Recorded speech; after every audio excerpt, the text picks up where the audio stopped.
Hello and welcome to the middle of nowhere, which is this place right now. I'm getting ready for it.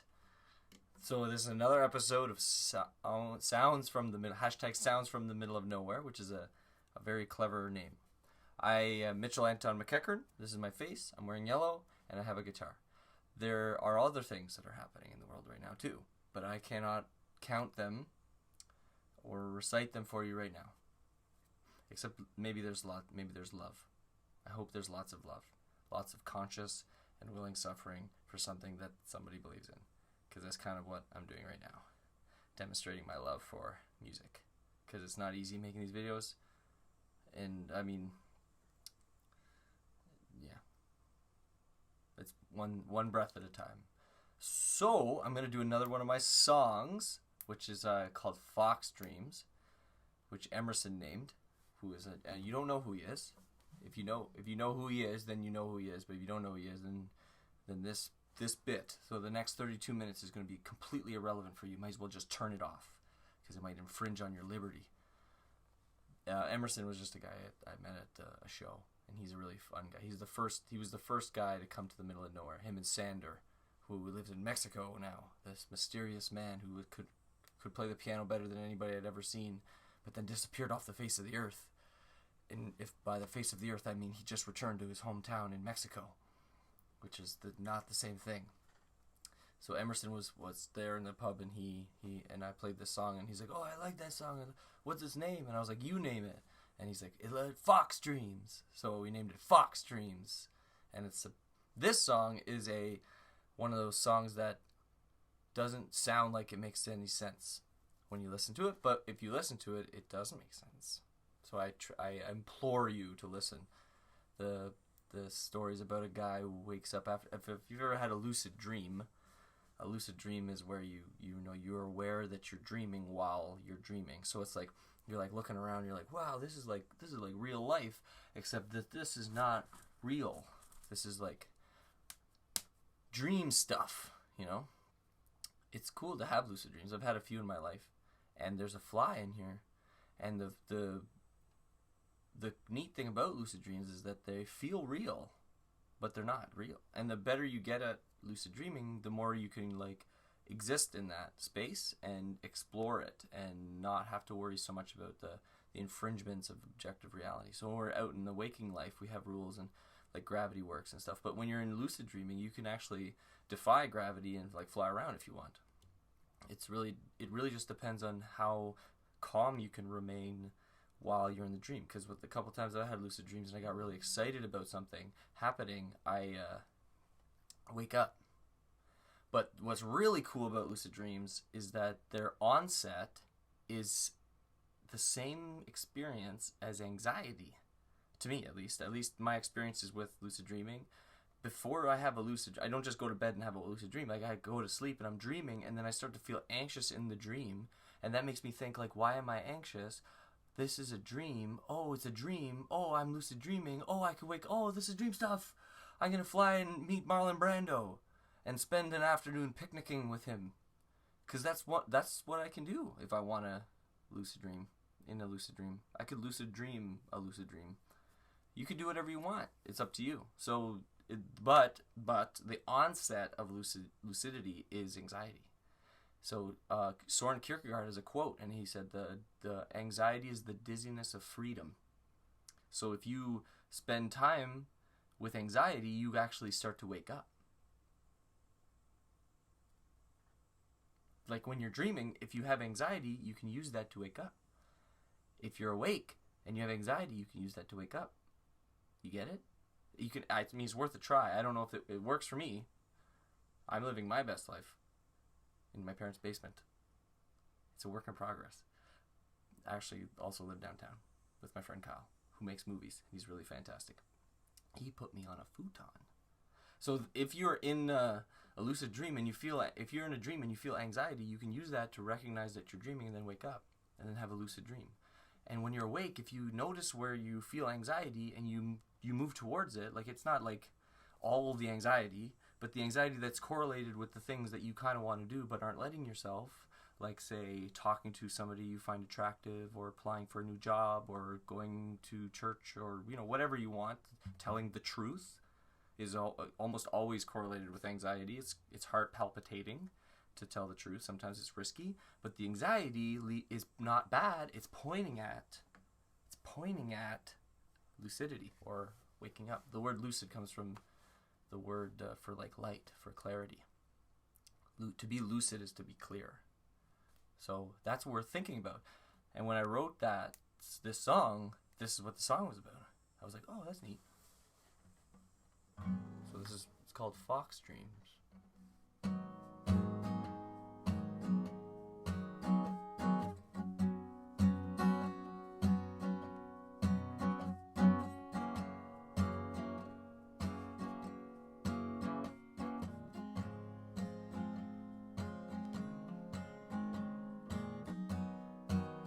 I had a lucid dream last night.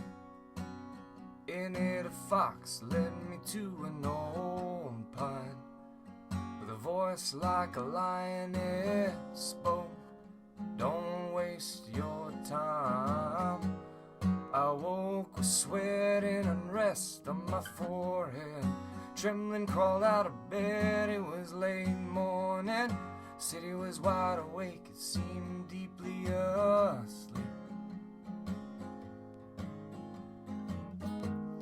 The voice it echoed through my mind, mixing with car horns and faraway sirens. Don't waste your time. Don't waste your time playing their game. Don't waste your time wandering through their maze. Don't waste your time thinking you're away. 'Cause if you think you are, then you're not. Well, what we do with our time, if we think we are, then we're not.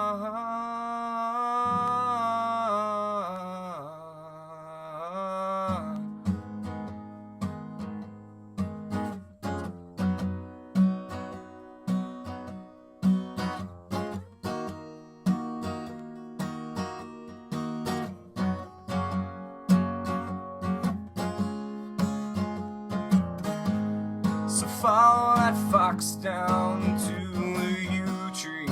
Eat of the fruit that'll wake you from sleeping. Like Adam and Eve, you'll get kicked out of Eden, but at least you'll know that you ain't. Follow that fox down to the yew tree. Eat of the fruit that'll wake you from sleeping. Like Adam and Eve, you'll get kicked out of Eden, but at least you'll know that you ain't dreaming.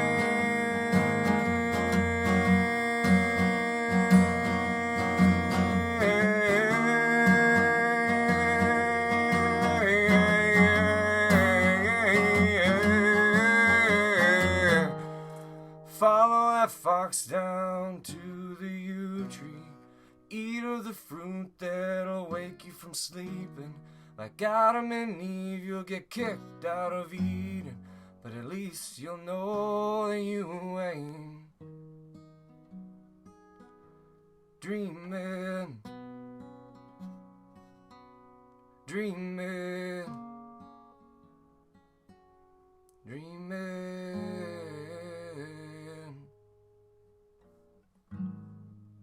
I had a lucid dream last night. In it a fox led me to an old pine. With a voice like a lion it spoke.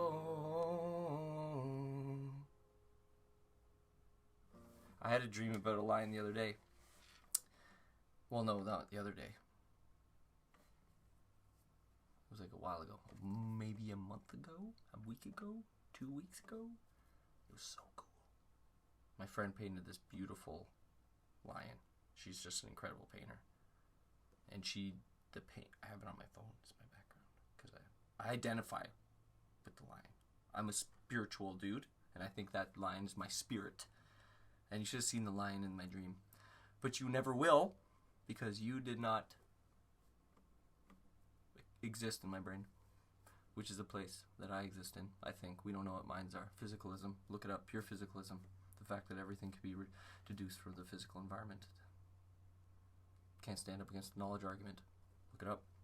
So that's the song is Fox Dreams, and it's about lucid dreaming. And there's a lot of interesting things in there. I don't know if you know what a U is, what the Y-E-W.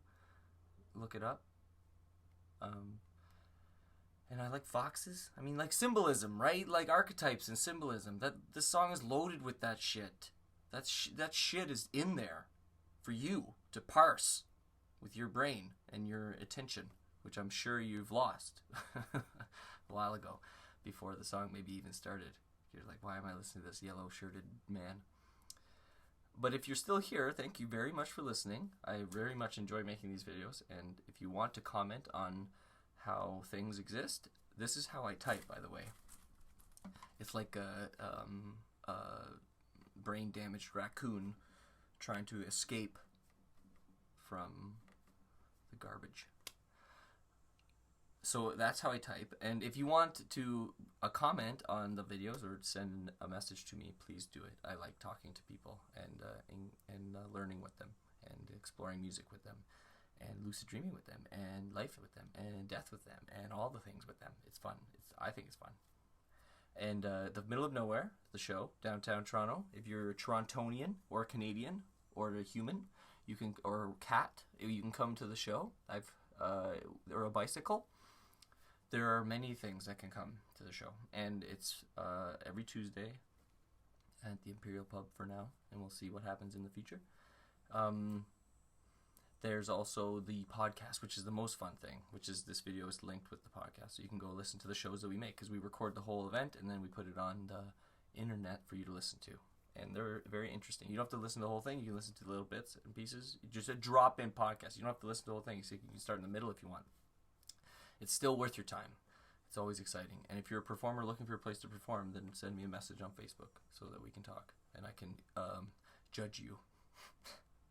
I'm not going to judge you. We let everybody go up at least once. If any of this is interesting to you, then that means it's good. It's weird because it's just a little black hole that I'm talking to, but I feel like I'm talking to you, and like my eye contact that you're maintaining, right? Like I feel that's better than looking at myself, which is a lot of times that's what we do. We're like, oh yeah, okay, that's me, but this is about you. This isn't about me. As much as what I'm doing is about me, it's about you, and we're all in this together. It's hard to separate you from me.